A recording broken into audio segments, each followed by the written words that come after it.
For centuries, societies have grappled with the challenge of punishment and rehabilitation. Early forms of punishment were often public spectacles meant to deter crime through shame and fear. Think of the stocks of public executions. As societies evolved, so did their approaches to punishment. The concept of imprisonment as a form of punishment gained traction, leading to the establishment of state-run prisons. These early prisons were far from humane. They were often overcrowded, unsanitary, and rife with violence. Reformers emerged, advocating for more humane treatment and rehabilitation programs. Their efforts led to some improvements, but prisons remained largely underfunded and plagued by challenges. The late 20th century saw a dramatic shift in the landscape of corrections in the United States. Faced with rising prison populations and budget constraints, policymakers began to explore alternative approaches to incarceration. This period marked the beginning of the privatization movement in the American correctional system. The idea of private companies running prisons was initially met with skepticism and resistance. However, proponents argued that private companies could operate prisons more efficiently and cost-effectively than the government. They promised taxpayers relief from the growing financial burden of mass incarceration. The 1980s witnessed the rise of the tough-on-crime era, leading to harsher sentencing laws and a significant increase in the number of incarcerated individuals. This surge in the prison population was unprecedented, causing facilities to become overcrowded and strained. The rapid increase in inmate numbers put immense strain on state budgets, as governments struggled to allocate sufficient resources for prison maintenance and operations.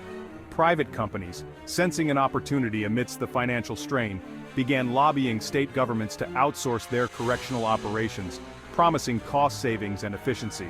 One of the key pieces of legislation that fueled the growth of private prisons was the Sentencing Reform Act of 1984, which aimed to standardize sentencing and reduce disparities.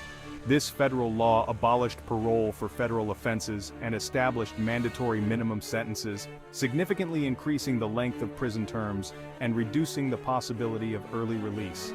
As a result, the federal prison population exploded, creating a demand for more prison beds and new facilities to house the growing number of inmates. The Corrections Corporation of America, now known as CoreCivic, emerged as a pioneer in the private prison industry, capitalizing on this demand. Founded in 1983, CCA quickly secured contracts with the federal government and several states, marking the beginning of a new era in corrections and setting a precedent for future private prison operations. Other private prison companies followed suit, eager to capitalize on the expanding market and the lucrative contracts being offered by state and federal governments. This shift toward privatization was driven by a confluence of factors, including political ideology, economic incentives, and a belief in the efficiency of the private sector to manage correctional facilities more effectively. Proponents argued that private companies could build and operate prisons at lower costs, relieving taxpayers of the financial burden and allowing for more efficient use of public funds. They also claimed that private prisons would be more innovative and effective in reducing recidivism rates, implementing programs and strategies that could better rehabilitate inmates and prepare them for reintegration into society. However, the debate over privatization remains contentious, with critics arguing that profit motives can compromise the quality of care and rehabilitation provided to inmates. The discussion continues as society grapples with finding the best approach to corrections in this new era. Private prisons operate on a for-profit business model, aiming to generate revenue for their shareholders. They enter into contracts with federal and state governments to house inmates in exchange for a per diem rate per inmate. These contracts typically outline the services the private company is obligated to provide, such as housing, food, security, and rehabilitation programs. The per diem rate varies depending on factors such as the security level of the facility, the length of the contract, and the services provided. Private prison companies aim to maximize their profits by keeping their operating costs low while securing favorable per diem rates from the government. One of the main criticisms of this business model is that it creates an incentive to cut corners on essential services and prioritize profit over inmate well-being. Critics argue that private prisons are more likely to be understaffed, offer inadequate healthcare, and provide limited access to educational and vocational programs. Furthermore, the government's reliance on private prisons raises concerns about accountability and transparency. Private companies are not subject to the same level of public scrutiny as government agencies, making it more difficult to monitor their operations and ensure that inmates' rights are protected. Since the 1980s, the private prison industry has grown significantly. Today, private prisons house a substantial portion of the incarcerated population in the United States. According to the Bureau of Justice Statistics, as of 2020, there were approximately 115,428 people incarcerated in privately operated prisons nationwide. This represents about 8% of the total state and federal prison population. The rise of private prisons has been driven by various factors, including the increasing prison population and the belief that private companies can manage prisons more efficiently and cost-effectively than the government. While the federal government has recently taken steps to reduce its reliance on private prisons, many states continue to contract with private companies to manage their correctional facilities. These contracts often include clauses that guarantee a certain occupancy rate, ensuring a steady stream of revenue for private prison companies. This arrangement has sparked debate over whether it incentivizes higher incarceration rates. States with the highest numbers of inmates in private prisons include Texas, Florida, Oklahoma, and Arizona. These states have long-standing contracts with private prison companies and have seen significant growth in their private prison populations over the years. The reliance on private prisons in these states is often justified by the need to alleviate overcrowding in public prisons and to manage budget constraints. The growth of private prisons has been fueled by a number of factors, including the continued rise in incarceration rates, the political influence of private prison companies, and the desire to reduce government spending on corrections. Private prison companies have been known to spend millions of dollars on lobbying efforts to secure favorable legislation and contracts. This political influence has raised concerns about the potential for conflicts of interest and the prioritization of profit over prisoner welfare.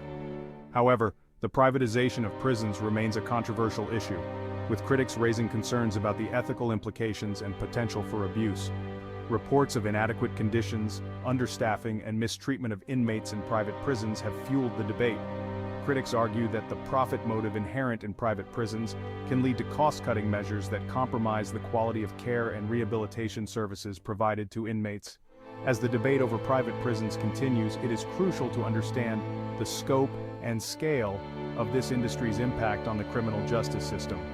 Studies have shown that private prisons do not necessarily save money and may, in some cases, cost more than public prisons. Additionally, the long-term social and economic impacts of relying on private prisons are still being evaluated.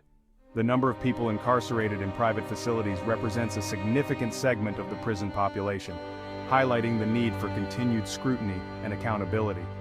Ensuring transparency in the operations of private prisons and holding them to the same standards as public prisons is essential for maintaining the integrity of the criminal justice system. As we move forward, it is important to consider the broader implications of privatizing such a critical aspect of public safety and justice. Proponents of private prisons argue that they offer several advantages over their publicly run counterparts. They believe that the private sector's involvement can bring a fresh perspective and new methodologies to the correctional system, which has long been plagued by inefficiencies and outdated practices. One of the primary arguments is that private companies can operate prisons more efficiently, leading to cost savings for taxpayers. This efficiency is often attributed to the private sector's ability to implement cost-effective measures and optimize resource allocation, which can be challenging in the bureaucratic environment of public institutions. By leveraging their business expertise, private companies claim to be able to reduce overhead costs, streamline operations, and negotiate better prices for goods and services. This includes everything from food and medical supplies to security technology and maintenance services, all of which contribute to the overall cost-effectiveness of the facility. In addition to cost savings, advocates of privatization also point to the potential for innovation in the private sector. They argue that private companies are more agile and can quickly adopt new technologies and practices that can improve the quality of life for inmates and enhance rehabilitation efforts. They argue that private companies are more likely to embrace new technologies and approaches to corrections, such as telemedicine for inmate healthcare or innovative rehabilitative programming. These advancements can provide inmates with better access to medical care and more effective rehabilitation programs, which can ultimately reduce recidivism rates. Furthermore, proponents suggest that private prisons can help alleviate overcrowding in state and federal facilities. Overcrowding is a significant issue that can lead to deteriorating conditions and increased tension among inmates, making it harder to maintain order and provide adequate services. By contracting with private companies to house inmates, governments can increase capacity without having to invest in building new publicly run prisons. This can be a more flexible and immediate solution to the problem of overcrowding, allowing the government to respond more quickly to fluctuations in the inmate population. This can be particularly appealing to states facing budget constraints and a growing inmate population. With limited financial resources, states may find it more feasible to partner with private companies rather than allocate substantial funds to the construction and maintenance of new public facilities. Finally, supporters of private prisons often cite the need for competition in the correctional system. They believe that introducing private entities into the mix can create a competitive environment that drives both public and private prisons to improve their services and operational efficiency. They argue that the presence of private companies can incentivize public prisons to improve their own operations and become more efficient. This competition can lead to the adoption of best practices across the board, benefiting the entire correctional system. This competition, they believe, can lead to better outcomes for both taxpayers and inmates. By fostering an environment where innovation and efficiency are prioritized, proponents argue that private prisons can contribute to a more effective and humane correctional system.